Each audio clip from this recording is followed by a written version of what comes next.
तो आपको नव वर्ष की बहुत बहुत शुभकामनाएं।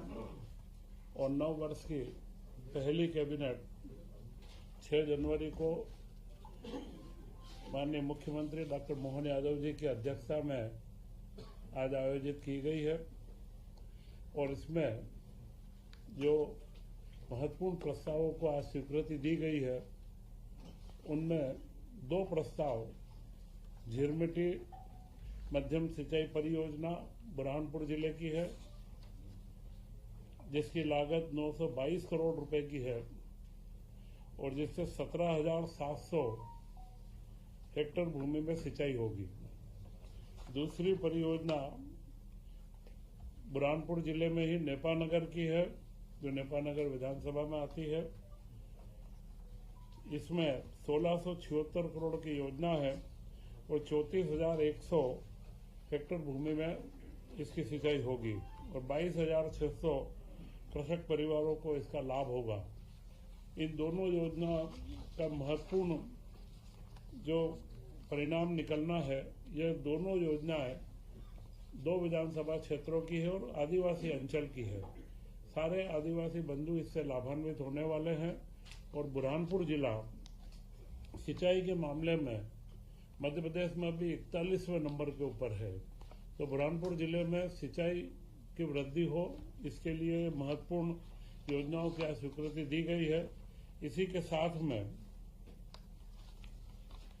नर्मदा घाटी विकास प्राधिकरण के तहत जो हमें नर्मदा का पानी 2028 तक अब हमें लिफ्ट करना है, उसके लिए जो हमारी परियोजना चल रही है, वे अभी परियोजना प्रारंभ कर दी गई थी। इसमें एक परियोजना है नर्मदा शिप्रा बहुउद्देशीय परियोजना, जिसकी लागत 2489 करोड़ 65 रुपए है।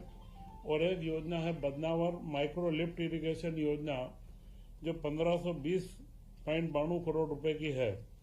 इन दोनों योजनाओं को अब Narmada basin project company limited को हस्तांतरित कर दी गई है।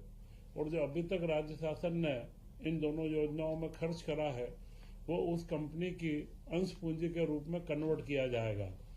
इसका लाभ ये होगा कि इसके बाद में इसका मेंटेनेंस और इससे जो रेवेन्यू प्राप्त करना है, और वह सारा मॉडल यह कंपनी इसको पूरा मेंटेन करेगी। और इसका जो उच्च दाब जो लिफ्ट इरिगेशन में मेंटेनेंस एक महत्वपूर्ण पार्ट होता है, तो वह कंपनी इसका पूरा मेंटेनेंस करके और उस पूरे क्षेत्र के किसानों को इसका बराबर समुचित लाभ इसका प्राप्त होगा। इसी के साथ में ग्रामीण सड़क विकास प्राधिकरण का सबसे बड़ा जो कार्य था, इसमें आदिवासी न्याय महाअभियान जो प्रधानमंत्री नरेंद्र मोदी जी का एक सबसे महत्वपूर्ण प्रकल्प है, पीएम जनमन योजना।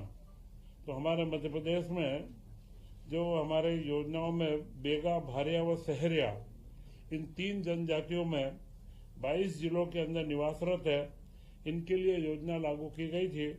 और इसमें इसकी निरंतरता का प्रस्ताव दिया गया है, जिसमें इसकी सड़क की 1039 किलोमीटर सड़क और पुलिया 112 है और 795 करोड़ रुपए का खर्च इसमें अनुमानित है। इसी तरह मध्य प्रदेश ग्रामीण सड़क विकास प्राधिकरण की जो वर्तमान योजना चल रही है, उसे अगले 5 साल तक 2026 से 31 तक निरंतरता दी गई है, जिसमें अनुमानित व्यय 17,196 करोड़ रुपए है और करीब करीब 20,000 किलोमीटर की नई सड़कों का निर्माण व 1200 नई पुलों का निर्माण इसके अंदर किया जाएगा।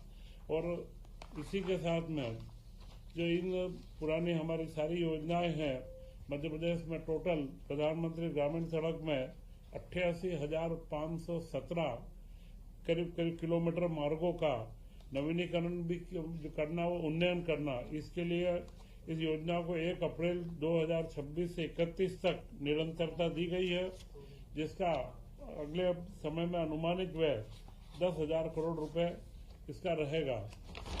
इसी के साथ में आज कैबिनेट के अंदर सभी मंत्रियों को टेबलेट वितरित किए गए हैं और अगले 2 कैबिनेट के पश्चात पूरा कार्य के टेबलेट के माध्यम से किया जाना प्रस्तावित है। और मुझे लगता है कि यह जो प्रयोग है, यह प्रयोग देश के कुछ ही प्रांतों में प्रारंभ हुआ है, उसमें मध्य प्रदेश अग्रणी प्रांत होगा।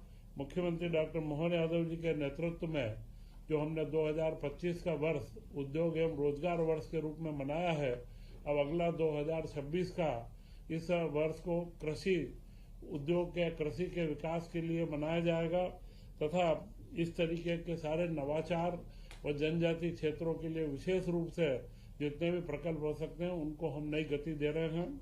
जय हिंद, जय भारत।